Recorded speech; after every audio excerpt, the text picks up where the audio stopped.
ತಮಿಳುನಾಡಿಗೆ ಕೇಳಿದ್ದಕ್ಕಿಂತ ಹೆಚ್ಚಿನ ನೀರನ್ನು ಬಿಡುಗಡೆ ಮಾಡಲಾಗ್ತಾ ಇದೆ. ಭರ್ತಿಗೂ ಮೊದಲೇನೆ ಕಬಿನಿ ಜಲಾಶಯವನ್ನು ಖಾಲಿ ಮಾಡುವ ಕೆಲಸ ನಡೀತಾ ಇದೆ ಅನ್ನೋ ಆರೋಪಗಳು ಕೇಳಿ ಬರ್ತಾ ಇದೆ. ಈಗಾಗಲೇ ಜಲಾಶಯ ಖಾಲಿ ಆಗ್ತಾ ಇದೆ ಅಂತ ಹೇಳಿ ಆರೋಪಗಳನ್ನು ಸಾರ್ವಜನಿಕರು ಮಾಡ್ತಾ ಇದ್ದಾರೆ. ತಮಿಳುನಾಡು ಕೇಳಿದ್ದು 12,000 ಕ್ಯೂಸೆಕ್ ನೀರನ್ನು, ಆದರೆ ಅಧಿಕಾರಿಗಳು ಹರಿಸಿರೋದು 13,600 ಕ್ಯೂಸೆಕ್ ನೀರು ಪ್ರತಿನಿತ್ಯ. 4 ದಿನಗಳ ಹಿಂದಷ್ಟೇ ಡ್ಯಾಮ್ನಲ್ಲಿ 83 ಅಡಿ ನೀರಿತ್ತು. ಇವತ್ತೀಗ ಕೇವಲ 80 ಅಡಿಗೆ ಕುಸಿದು ಹೋಗಿದೆ ಕಬಿನಿ ನೀರಿನ ಮಟ್ಟ. ಕಬಿನಿ ಡ್ಯಾಮ್ನಲ್ಲಿ ಇರುವ ನೀರಿನ ಮಟ್ಟ 80 ಅಡಿಗೆ ಕುಸಿದೋಗಿದೆ. 3 ಅಡಿಯಷ್ಟು ಖಾಲಿಯಾಗಿದೆ ನೀರು.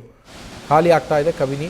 ಆದರೆ ಮೈಸೂರಿನ ಅಧಿಕಾರಿಗಳೇನಿದ್ದಾರೆ ಅಲ್ಲಿ ಅವರು ಮೌನಕ್ಕೆ ಜಾರಿದ್ದಾರೆ ಅಂತ ಜನ ಆಕ್ರೋಶವನ್ನು ವ್ಯಕ್ತಪಡಿಸ್ತಾ ಇದ್ದಾರೆ. ಕಬಿನಿ ಜಲಾಶಯದ ಒಟ್ಟು ಎತ್ತರ 84 ಅಡಿ ಇದೆ. ಭರ್ತಿಗೆ ಇನ್ನು 4 ಅಡಿ ಬಾಕಿ ಇದೆ. ಬೇಕಿರೋದು ಬರೋಬ್ಬರಿ 2.5 TMC ನೀರು. ಕಬಿನಿ ಪೂರ್ತಿಯಾಗಿ ಭರ್ತಿ ಆಗಬೇಕು ಅಂದರೆ 4 ಅಡಿ ಭರ್ತಿ ಆಗೋದಕ್ಕೆ 2.5 TMC ನೀರಿಗೆ ಅವಶ್ಯಕತೆ ಇದೆ. ಆದರೆ ಕಬಿನಿ ಡ್ಯಾಮ್ ಒಳಹರಿವು ಕಡಿಮೆ ಆಗೋಗಿದೆ. ಈಗ ಒಳಹರಿವಿನ ಪ್ರಮಾಣ ಏನಿತ್ತು ಅದು ತುಂಬ ಕಡಿಮೆ ಆಗಿದೆ. ಡ್ಯಾಮ್ಗೆ ಸದ್ಯ ಬರ್ತಾ ಇರುವಂತಹ ಒಳಹರಿವೇನಿದೆ ಅದು 7,300 ಕ್ಯೂಸೆಕ್ ನೀರು.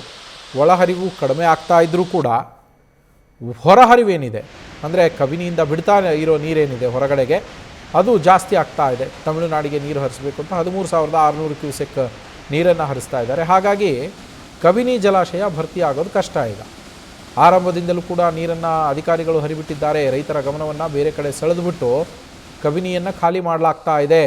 KRS ಡ್ಯಾಮ್ನಿಂದ 3,000 ಮಾತ್ರ ಹೊರಹರಿವಿರುವಂಥದ್ದು. ಮಂಡ್ಯ ಭಾಗದಲ್ಲಿ ನಿತ್ಯ ಪ್ರತಿಭಟನೆ ಮಾಡ್ತಾ ಇದ್ದಾರೆ ರೈತರು. ಕಬಿನಿ ಡ್ಯಾಮ್ ಖಾಲಿಯಾಗಿದೆ. ಆದರೆ ಇಲ್ಲಿ ಮೈಸೂರಿನ ರೈತರು ಮಾತ್ರ ಮೌನಕ್ಕೆ ಶರಣಾಗಿದ್ದಾರೆ. ಅವರ ಗಮನವನ್ನು ಕೂಡ ಬೇರೆ ಕಡೆ ಸೆಳೆದು ಅಧಿಕಾರಿಗಳು ನೀರನ್ನು ಹರಿಸ್ತಾ ಇದ್ದಾರೆ ಅನ್ನೋದು ಆರೋಪ.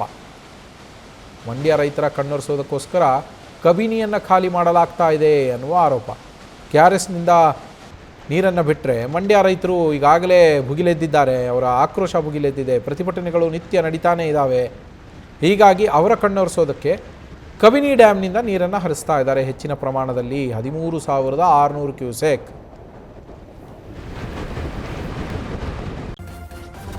ನ್ಯೂಸ್ ಫಸ್ಟ್ ನಿರ್ಭೀತಿಯಿಂದ ನಿಮ್ಮ ಪರವಾಗಿ.